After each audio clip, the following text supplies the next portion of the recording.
The castle walls seemed to whisper secrets in the early morning darkness as Captain Marcus Thornfield walked his usual patrol route. 20 years of loyal service to the crown had taught him to notice things others missed. The way shadows fell differently, how servants avoided certain corridors, and most importantly, when something was terribly wrong. Marcus had earned his position through blood and dedication.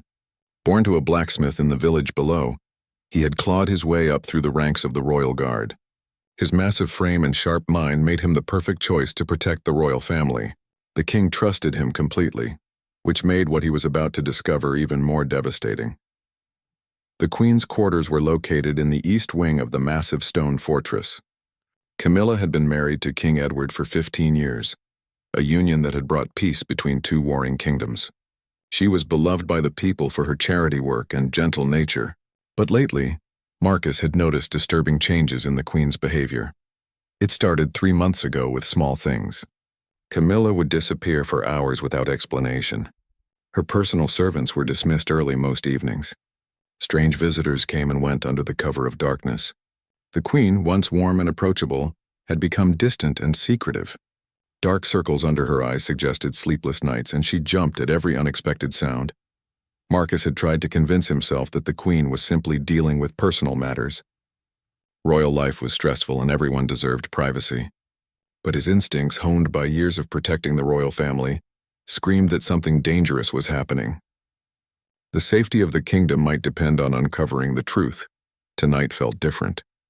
The air was thick with tension as Marcus made his rounds. The usual sounds of the castle settling into sleep were absent. Even the mice in the walls seemed to sense approaching danger.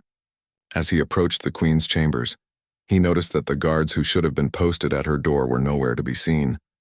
His heart began to race as he quickened his pace. The heavy wooden door to Camilla's chamber stood slightly open, which violated every security protocol.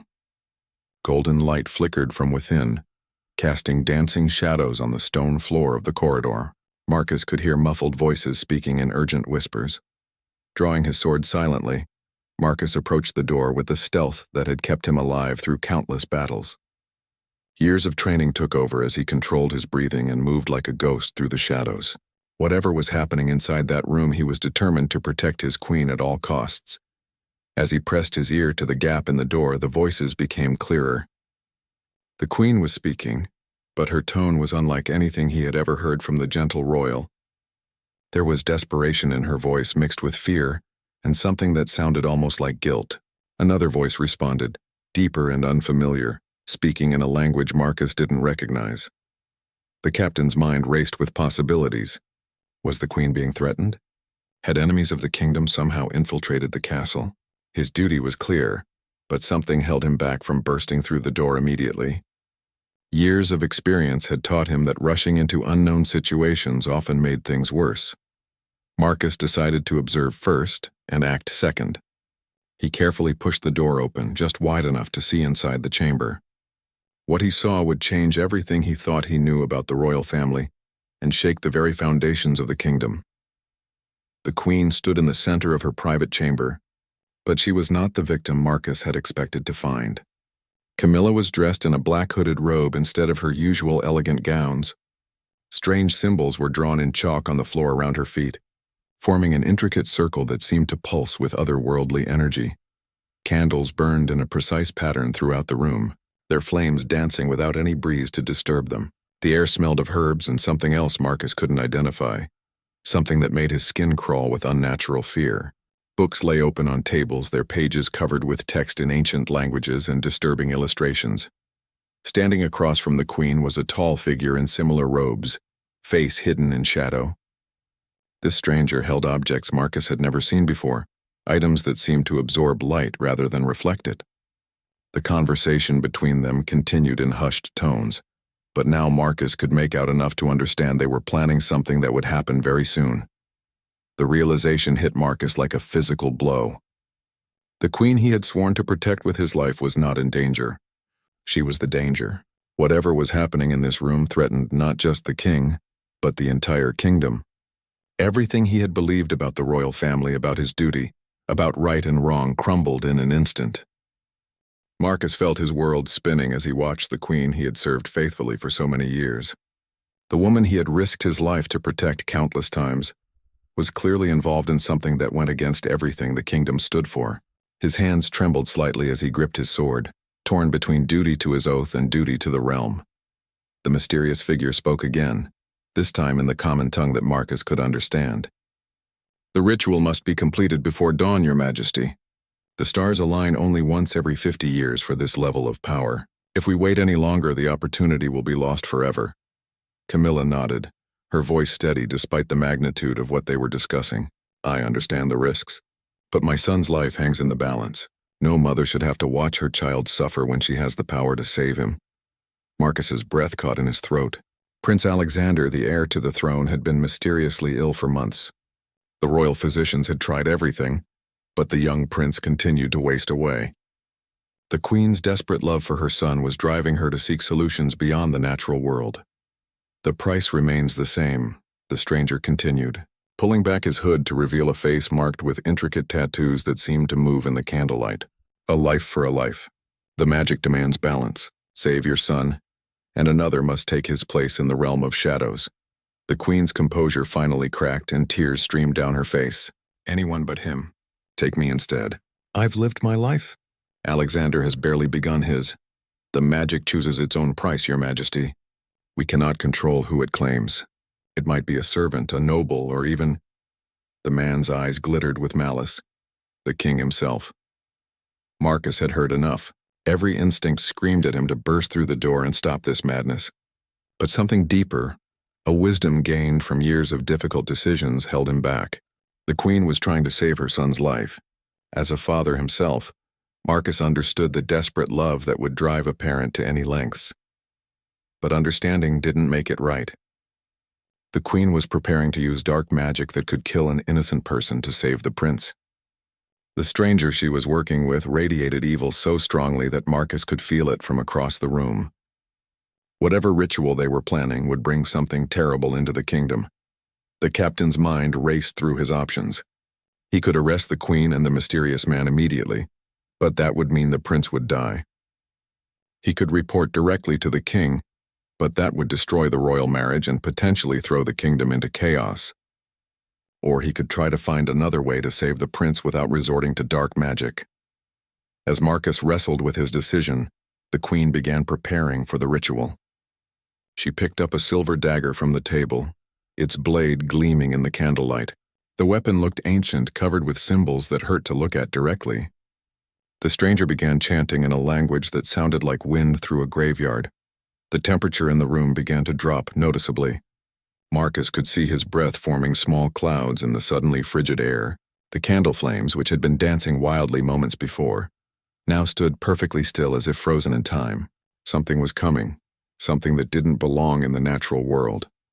Suddenly the queen looked directly at the door where Marcus was hiding. Her eyes, usually warm and kind, now glowed with an unnatural light. "I know you're there, Captain Thornfield. You might as well come in and face what you've discovered." Marcus's blood turned to ice. He had been careful, silent, invisible. How could she have known he was watching?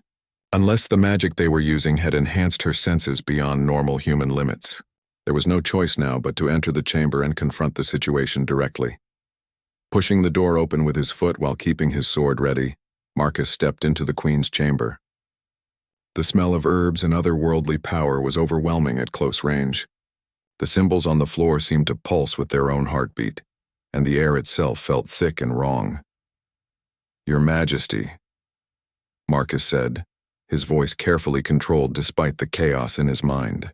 "As captain of the royal guard, I cannot allow this to continue. Whatever you think you're doing to help the prince, this is not the way." The queen laughed, but there was no humor in the sound. It was the laugh of someone who had already lost everything that mattered. "You think I haven't tried everything else, Marcus? The best physicians in 3 kingdoms have examined Alexander.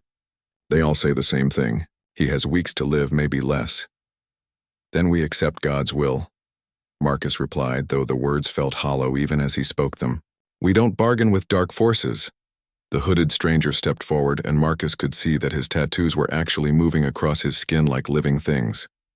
"The good captain speaks of God's will, but where was God when the prince fell ill? Where is divine mercy now?"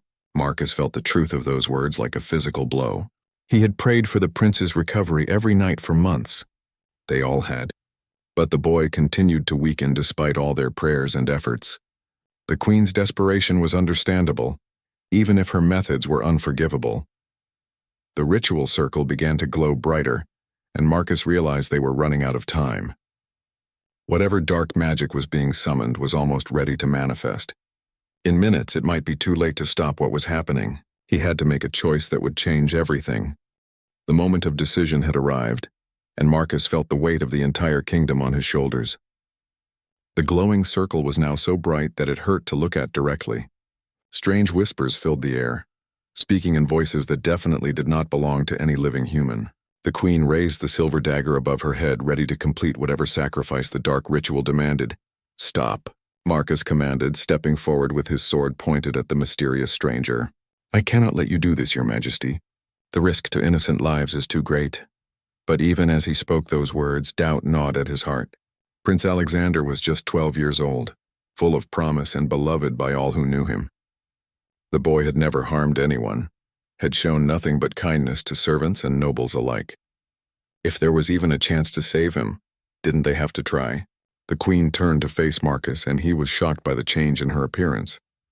The gentle woman he had known for years was gone, replaced by someone desperate and dangerous. Her eyes held a wild light that spoke of a mother's love, pushed beyond all reasonable limits. "Marcus, you have served this family faithfully for 20 years, she said, her voice carrying both authority and pleading. "You've watched Alexander grow from a baby into the fine young man he's becoming. Can you really stand there and let him die when we have the power to save him?" The stranger smiled, revealing teeth that were too sharp to be human. "The captain speaks of protecting innocent lives, but what could be more innocent than a dying child? What could be more guilty than those who have the power to save him but choose not to use it?" Marcus felt the logic of their arguments, but something deeper warned him against this path. In his years of service, he had seen what happened when people chose easy solutions to difficult problems. The cost was always higher than expected, and the consequences always fell on those who could least afford to pay them. "There has to be another way," Marcus insisted, though he couldn't imagine what it might be. "This magic you're using, it feels wrong. Evil. Nothing good can come from summoning such darkness." The temperature in the room continued to drop, and now frost was forming on the stone walls. The whispers grew louder, more insistent, demanding that the ritual be completed. Whatever forces the queen and her companion had summoned were growing impatient with the delay. Suddenly, the chamber door burst open and King Edward himself strode into the room. His face was a mask of shock and betrayal as he took in the scene before him. The magical circle, the hooded stranger, his wife holding a ritual dagger, and his most trusted guard with sword drawn. "What in God's name is happening here?" the king demanded, his voice shaking with emotion. The queen's mask of determination finally crumbled completely. She dropped the dagger, which clattered on the stone floor and immediately extinguished several of the ritual candles. "Edward, I can explain. I was trying to save our son."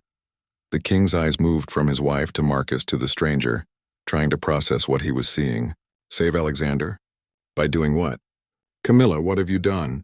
The mysterious figure stepped forward, his inhuman smile widening. "Your Majesty, your queen has made a bargain to preserve the royal bloodline. The prince will live and your kingdom will prosper. All it requires is one small sacrifice." What kind of sacrifice?" the king asked, though Marcus could see he already feared the answer. "A life for a life," the stranger replied simply. "The magic will choose who pays the price. It might be a servant, a noble, or perhaps someone even closer to the throne." The king's face went white as he understood the implications. "You would risk innocent lives to save Alexander?" "Camilla, this is madness." The queen fell to her knees, tears streaming down her face. "He's our son, Edward. Our only child. I've tried everything else. Every prayer, every physician, every treatment known to man. This is his only hope."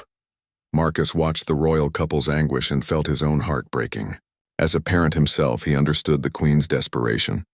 But as a protector of the realm, he knew this path would lead to darkness that might never be undone. The stranger's patience was clearly running out. The ritual circle began to pulse more rapidly, and the whispers turned into something that sounded almost like screaming. "The window is closing," he warned. "If we don't complete the ritual now, the chance will be lost forever. The boy will die, and his death will be on all your heads." The king looked at his wife, then at Marcus, then at the evil figure who had brought this choice to their door. The weight of kingship had never been heavier as he faced a decision that would define his reign and possibly damn his soul. "There's something else you should know," the stranger said, his voice now carrying a note of cruel amusement. "The prince's illness is not natural. It was caused by magic, a curse placed on the royal bloodline by enemies who wanted to end your dynasty forever." The revelation hit everyone in the room like a thunderbolt. Alexander hadn't fallen ill by chance or divine will. Someone had deliberately poisoned him with dark magic, and now they were being forced to use similar magic to save him. Who? The king demanded. Who would do such a thing? The stranger's smile became truly terrifying. That information comes at an additional price. Complete the ritual first, save your son, and then we can discuss who has been trying to destroy your family. Marcus realized they were being manipulated, led step by step into a trap that had been months or even years in the making. But even knowing it was a trap, how could they let the prince die when they had the power to save him? The revelation that Alexander had been cursed changed everything in the room. Marcus saw the king's face transform from confusion and betrayal to cold fury. Someone had deliberately targeted the royal family, and now they were all dancing to that enemy's tune. But who had the power and motivation to curse the heir to the throne? "You're lying," the king said, but his voice lacked conviction. No one in this kingdom would harm Alexander. The stranger's laughter echoed off the stone walls like the sound of breaking glass. "Your Majesty, you really believe your family has no enemies? That 15 years of peace have made everyone forget old grievances and ancient claims to your throne?" Marcus felt pieces of a larger puzzle clicking into place in his mind. The queen's strange behavior hadn't started with Alexander's illness.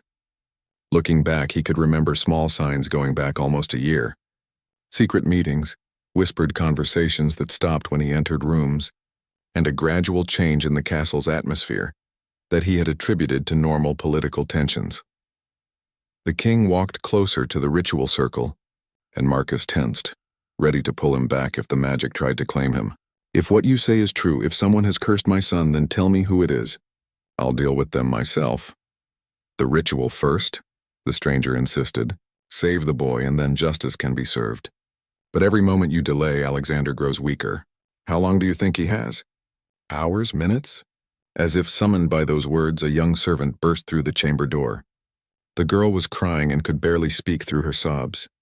"Your Majesties, please come quickly. The prince, he's taken a turn for the worse.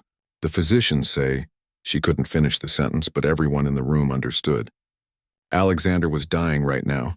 While they stood here debating the right course of action, the queen made a sound like a wounded animal and reached for the silver dagger again. "No," the king said firmly, catching his wife's wrist. "There has to be another way. Marcus, you've served this family faithfully. What would you do in my place?" Marcus had never faced a more difficult question in his life. Every instinct told him that using dark magic would damn them all. But how could he recommend letting an innocent child die? He thought of his own children, safe in their beds in the village below, and tried to imagine making this choice. "Your Majesty," Marcus said carefully, "I think we need to understand more about this curse before we decide how to break it. Magic that can cause illness can usually be reversed by the right counter-magic.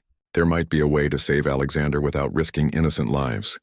The stranger's eyes flashed with anger. "There is no time for research and experimentation. The curse was designed specifically to resist conventional healing. Only the darkest magic can break it now." But Marcus noticed something in the man's tone, a note of desperation that hadn't been there before. The stranger needed them to complete this ritual for reasons beyond just saving the prince.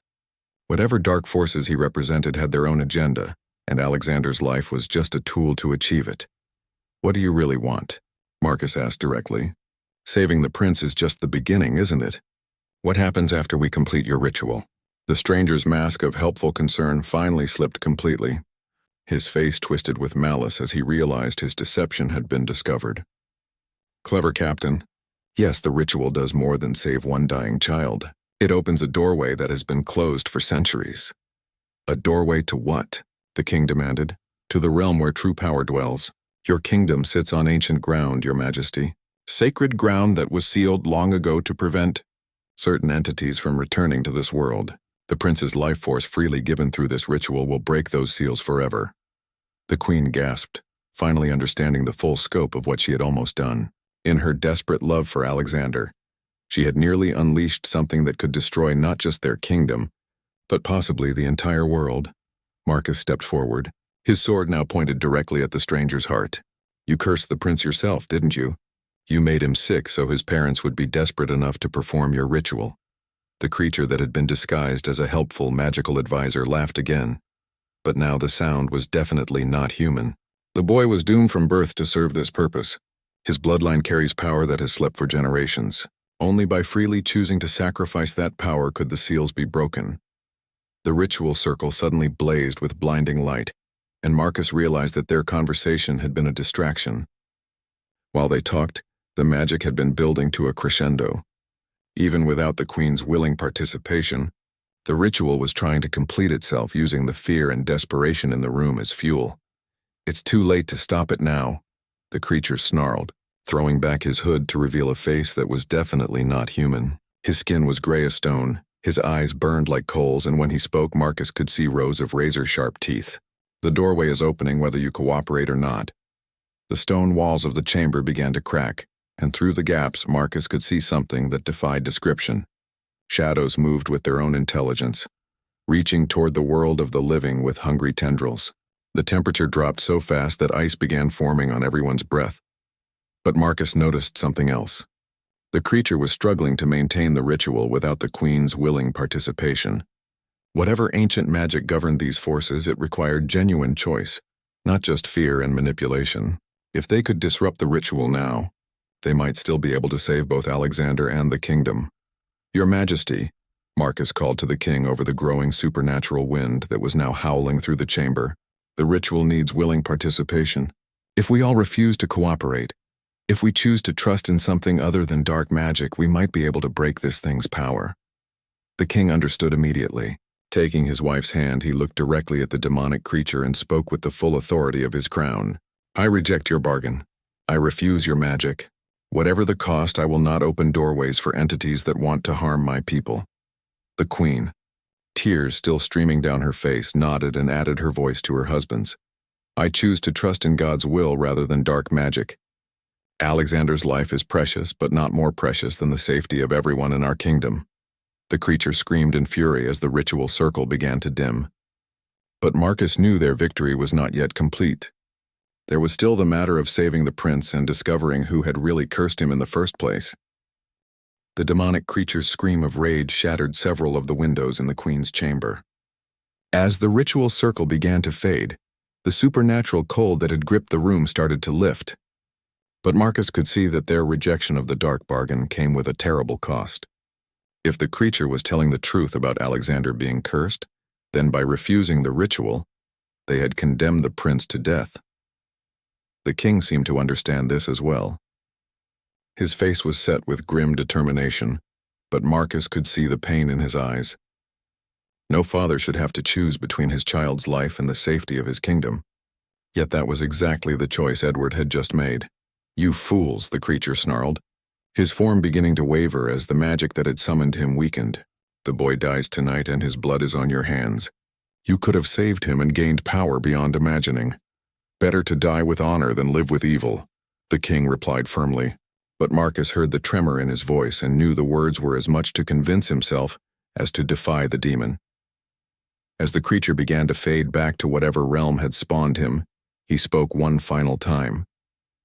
"The curse cannot be broken by mortal means, but if you insist on fighting fate, seek the old woman who lives in the tower that touches the clouds.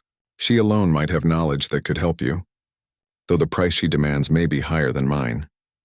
With those cryptic words, the demonic figure vanished completely, leaving only the smell of sulfur and the memory of his terrible smile. The ritual candles guttered out one by one, plunging the chamber into darkness broken only by the pale moonlight streaming through the shattered windows. Marcus immediately moved to secure the area, checking every shadow for hidden threats. Years of military training had taught him that enemies often attacked when their opponents thought the danger was over, but the chamber appeared to be empty of supernatural threats, at least for the moment. "We need to get to Alexander," the queen said, her voice breaking with grief and desperation. "If what that thing said is true, if the curse cannot be broken, then I need to be with my son when—" She couldn't finish the sentence, but everyone understood. If the prince was truly dying from magical causes that couldn't be healed, then the queen wanted to spend his final moments holding him, not standing in a chamber filled with the remnants of dark magic. The king nodded, wrapping his arm around his wife's shoulders. Marcus, escort us to the prince's chamber, and send word to gather every physician and healer in the kingdom. There must be something we haven't tried yet. As they hurried through the castle corridors, Marcus's mind raced through everything the creature had revealed. Someone with enough magical knowledge to curse the heir to the throne was operating within the kingdom. That same person had somehow known about the ancient seals that kept dangerous entities from entering their world. Most troubling of all, they had been planning this for long enough to position themselves as the solution to the very problem they had created. The prince's chamber was in chaos when they arrived.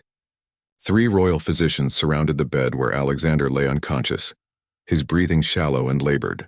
His skin had taken on a grayish pallor that reminded Marcus uncomfortably of the demonic creature they had just banished.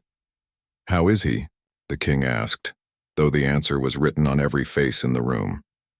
The eldest physician, a man who had served the royal family for 40 years, shook his head sadly.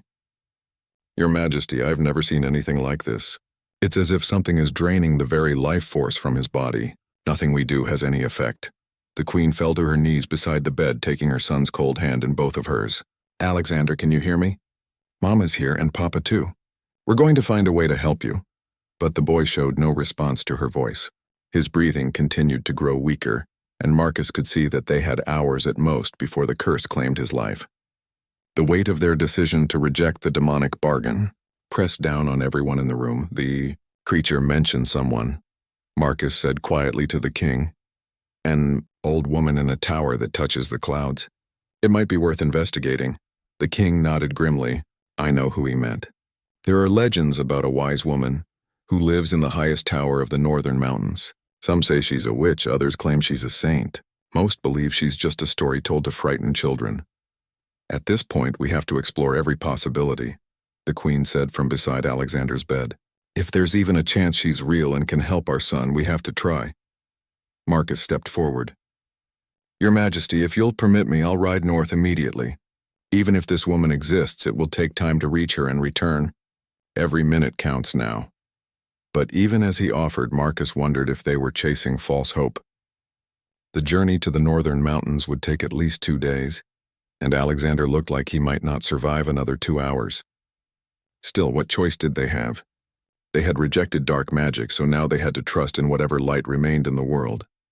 The king was about to respond when another voice spoke from the doorway. "That won't be necessary, Your Majesty. The person you seek is already here." Everyone in the room turned to see a figure standing in the shadows of the corridor. As she stepped into the light, Marcus saw an elderly woman dressed in simple gray robes. Her hair was white as fresh snow, but her eyes held a wisdom and power that made even the king straighten with respect. "I am Elena of the Northern Tower," she said simply. "I felt the dark magic that was summoned tonight, and I came as quickly as I could. The boy can still be saved, but we must act immediately." The queen looked up with desperate hope in her eyes. "You can break the curse?" The old woman approached the bed and placed a weathered hand on Alexander's forehead. Her expression grew grave as she examined him with senses that clearly went beyond the physical. "The curse is powerful and specifically designed to resist conventional healing. But it has one weakness that its creator didn't account for." "What weakness?" the king asked urgently. Elena smiled, and for the first time since this nightmare began, Marcus felt a glimmer of genuine hope. "Love, Your Majesty. The most powerful magic of all is the love of family and the willingness to sacrifice for others. Tonight, you and your queen chose to protect your people rather than save your son through dark means. That choice has created a crack in the curse that I can exploit." She began pulling items from a leather satchel, but unlike the demonic creature's ritual implements, these radiated warmth and light. "But I must warn you, the healing will require something from each of you. Are you prepared to pay whatever price love demands?" Elena's words filled the chamber with a different kind of power than what they had experienced earlier.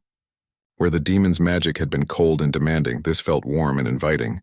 But Marcus had learned to be cautious of all supernatural forces, regardless of how benevolent they appeared. "What kind of price?" the king asked carefully. We've already seen tonight what happens when magical bargains are made without full understanding. The wise woman nodded approvingly at his caution. Your wariness serves you well, Your Majesty. Too many rulers have fallen to pretty promises and easy solutions. She continued arranging her items on a small table beside the prince's bed. The price I speak of is not payment to me, but rather what the healing itself will cost you. Elena pulled out a crystal that seemed to contain captured sunlight, several vials of water that sparkled like liquid diamonds, and herbs that filled the room with the scent of spring meadows. Everything she touched seemed to push back the lingering darkness from the earlier ritual. The curse was designed to isolate the prince from all sources of love and hope, Elena explained as she worked. It feeds on despair and grows stronger when people feel helpless. But love freely given creates a light that curses cannot withstand. The queen leaned forward eagerly. Tell us what to do. We'll give anything to save Alexander. The healing ritual requires each person who loves the prince to give up their most precious memory of him, Elena said softly. Not lose it forever, but transform it into pure light that can burn away the darkness poisoning his body. Marcus felt his heart skip. His most precious memory of the prince was from 5 years ago, when 8-year-old Alexander had insisted on helping Marcus polish his armor. The boy had worked for hours, chattering about wanting to be a knight when he grew up, his small hands carefully cleaning every piece of metal until it gleamed. It was the day Marcus had truly understood that this child would grow into a king worth serving. The king and queen exchanged glances, both clearly thinking of their own treasured moments with their son. The weight of Elena's request was enormous.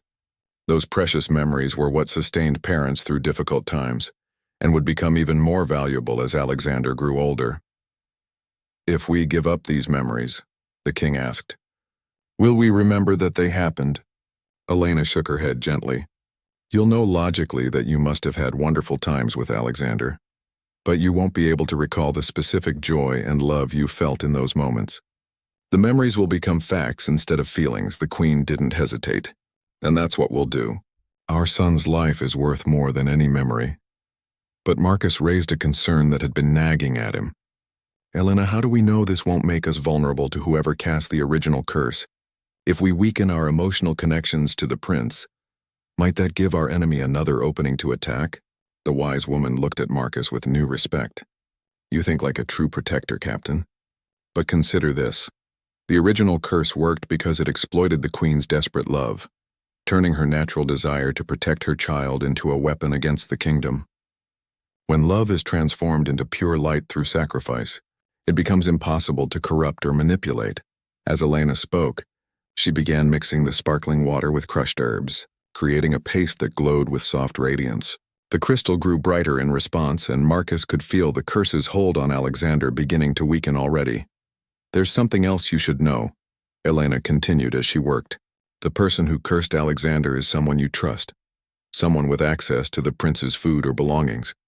The curse required physical contact to take hold. The king's face darkened with anger and betrayal. Someone in our own court? Someone we've welcomed into our home? I'm afraid so. And they're likely watching tonight's events unfold, waiting to see if their plan succeeds. When Alexander recovers, they may attempt something even more desperate. Marcus's mind immediately began cataloging everyone who had regular access to the prince. Servants, tutors, nobles who frequently dined at the royal table, even some of his own guards. The list was disturbingly long, and narrowing it down would require careful investigation. We'll deal with the traitor later, the queen said firmly. Right now, our son needs us. Elena nodded and held up the glowing paste. Each of you must think of your most precious memory of Alexander while I apply this to his forehead. Let the love you felt in that moment flow through you and into the light. The sacrifice will be painful, but it will save his life. The king went first, placing his hand on Alexander's shoulder while Elena began the application. Marcus watched the monarch's face transform as he relived some cherished moment with his son. Love and joy shining in his eyes before gradually fading into a more distant fondness. The queen was next, tears streaming down her face as she gave up what was clearly a moment of pure maternal bliss. Her expression shifted from radiant happiness to gentle sadness as the specific emotional memory dissolved into healing light. Finally, Elena looked at Marcus. Your turn, Captain. The prince needs the love of all his protectors to fully, Break this curse. Marcus hesitated for only a moment before placing his hand on Alexander's arm and calling up the memory of that long afternoon spent polishing armor together. He felt the joy and pride he had experienced that day flowing out of him like water from a broken dam, leaving behind only the knowledge that it had happened without the warmth that had made it special. As the last of their sacrificed memories transformed into light, Alexander's color began to return. His breathing deepened and steadied, and for the first time in months he looked like he was truly sleeping rather than fighting for his life. Elena stepped back, exhausted but smiling. The curse is broken. The prince will wake within the hour, and by morning he'll be strong enough to resume his normal activities. The queen sobbed with relief, holding her son's hand while the king stood guard over them both.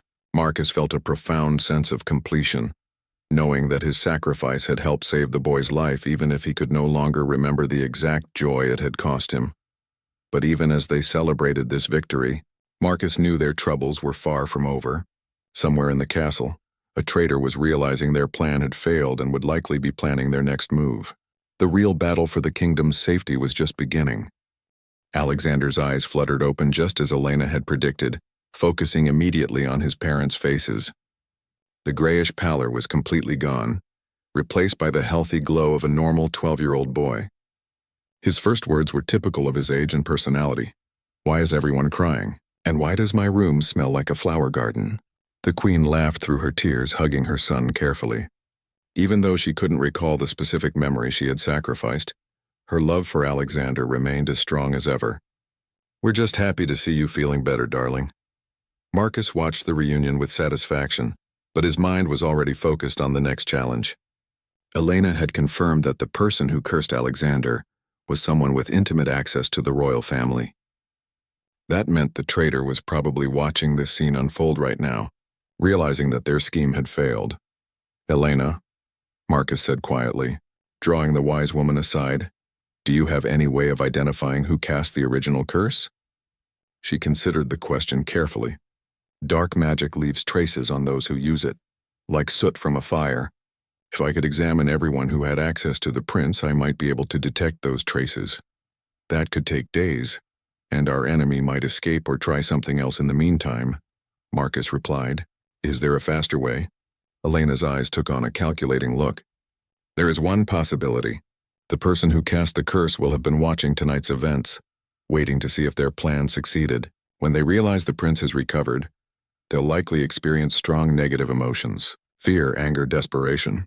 If I can sense those emotions while they're at their peak." Marcus understood immediately. "We need to make a public announcement of Alexander's recovery. When the traitor realizes they've failed, their emotional reaction might give them away." The king overheard their conversation and nodded grimly. "Do it. I want this person found before they can harm anyone else in our family." Within an hour, word had spread throughout the castle that Prince Alexander had made a miraculous recovery from his mysterious illness. The announcement was carefully crafted to suggest that divine intervention had saved the boy's life, with no mention of curses or magical healing. To most people, it would seem like answered prayers and good fortune. Elena positioned herself in the great hall where the announcement was made, using her enhanced senses to monitor the crowd's emotional responses. Most people reacted with joy and relief at the news of the prince's recovery, but Marcus watched her face carefully, waiting for any sign that she had detected something unusual. Suddenly, Elena's expression sharpened, and she turned toward a group of nobles standing near the throne. Marcus followed her gaze and saw several familiar faces.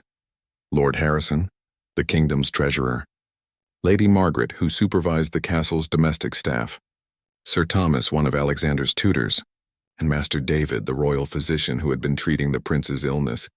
"One of them," Elena whispered to Marcus. "Someone in that group just experienced a surge of rage and fear so intense it was like a beacon in the darkness." Marcus studied each person carefully. Lord Harrison looked appropriately pleased by the good news. Lady Margaret was smiling and chatting with other courtiers about organizing a celebration feast. Sir Thomas appeared genuinely relieved, as any teacher would be when learning that a favorite student had recovered from illness. But Master David, the physician who had been unsuccessfully treating Alexander for months, stood perfectly still with a carefully neutral expression, His hands were clenched at his sides, and a thin sheen of sweat covered his forehead despite the cool evening air. "The physician," Marcus murmured to Elena. "It has to be him." Elena nodded grimly. "The emotional signature matches perfectly. And it makes sense. Who would have better access to the prince than the man treating his illness? Who would be in a perfect position to ensure that no conventional medicine could cure what dark magic had caused?" Marcus felt a cold fury building in his chest. David had been trusted completely by the royal family. He had sat beside Alexander's bed for hours, pretending to search for a cure while knowing exactly what was causing the boy's suffering. The betrayal was almost beyond comprehension. But Marcus was an experienced soldier, and he knew that accusations without proof would accomplish nothing. They needed evidence, and they needed to prevent David from escaping or causing more harm. "Can you prove he cast the curse?" Marcus asked Elena quietly. "If I can get close enough to examine him directly, yes. The traces of dark magic should still be fresh enough to detect." Marcus nodded and began moving through the crowd toward Master David, but the physician must have sensed the attention. His eyes met Marcus's across the hall, and in that moment, both men knew that the game was up. David bolted toward the nearest exit, pushing through the crowd with desperate strength. Marcus pursued immediately, his military training allowing him to navigate the packed hall much more efficiently than the fleeing physician. The chase led through the castle's corridors, and down into the lower levels where David apparently hoped to escape through the servants' quarters. But Marcus knew these passages better than anyone, and he was able to intercept the traitor in a storage room filled with wine barrels. "It's over, David," Marcus said, blocking the only exit with his sword drawn. "We know what you did to Alexander." The physician's carefully maintained facade finally cracked completely. His face twisted with hatred as he spun to face his pursuer. That boy was never meant to live. His bloodline carries too much power. In the wrong hands, that power could destroy everything. "So you decided to murder a child to prevent a possibility that might never happen?" Marcus asked, genuinely trying to understand the man's reasoning. David laughed bitterly. "You don't understand what's at stake here. The royal bloodline isn't just symbolic. They carry actual magical potential that grows stronger with each generation. Alexander would have been the most powerful magic user in centuries. And you thought that was dangerous? I thought it was inevitable that he would be corrupted by that power, just like his ancestors were. The old kings used magic to conquer and control. Alexander would have done the same, turning this kingdom into an empire built on supernatural dominance." Marcus realized that David's betrayal wasn't motivated by simple greed or ambition. The man genuinely believed he was protecting the world from a future tyrant. That made him more dangerous, not less, because people who think they're saving the world are capable of any atrocity. "You were wrong," Marcus said firmly. "Alexander's a good boy who would have grown into a good king. You tried to murder him based on nothing but fear and assumption." David reached into his robes and pulled out a vial of something that glowed with the same malevolent light as the demon's ritual circle had. "I may have failed to kill the prince, but I can still prevent him from reaching adulthood." Before Marcus could react, David smashed the vial against the stone floor. Dark smoke began pouring from the broken glass, carrying with it the same supernatural cold that had filled the queen's chamber earlier. Whatever final spell David had prepared, it was designed to finish what the curse had started. But as the smoke began to form into something solid and threatening, Elena appeared in the doorway behind Marcus. She raised her crystal, which blazed with brilliant white light, and spoke a single word in a language that predated human kingdoms. The dark smoke shrieked and dissolved, leaving behind only the smell of sulfur and the unconscious form of Master David. The physician had poured so much of his own life force into the failed spell that it had drained him completely. "He'll live," Elena said, examining David's still form. "But his ability to use magic is gone forever. He's no longer a threat to anyone." Marcus sheathed his sword and felt a deep sense of completion. Alexander was safe, the curse was broken, and the traitor had been caught. The kingdom could finally return to peace. As they carried David's unconscious form back to the Great Hall, Marcus reflected on everything that had happened. A mother's love had nearly damned the kingdom, but ultimately it was love freely sacrificed that had saved both the prince and the realm. The lesson was one he would remember for the rest of his service to the crown. Alexander would grow up to become one of the greatest kings in the realm's history, though he would never know how close he had come to death, or how much his family had sacrificed to save him, and perhaps that was as it should be. Some burdens were meant to be carried by protectors, not by those they protected. Marcus returned to his regular duties the next morning, walking the same castle corridors he had patrolled for 20 years. But now he walked with the knowledge that sometimes the greatest threats came from within, and that the price of safety was eternal vigilance. The royal guard's job was never truly finished, because there would always be those who would harm the innocent for what they believed were noble reasons. The kingdom was safe, the prince was healthy, and the royal family was stronger for having faced this trial together. It was, Marcus reflected, exactly the kind of ending that made all the sleepless nights and constant worry worthwhile.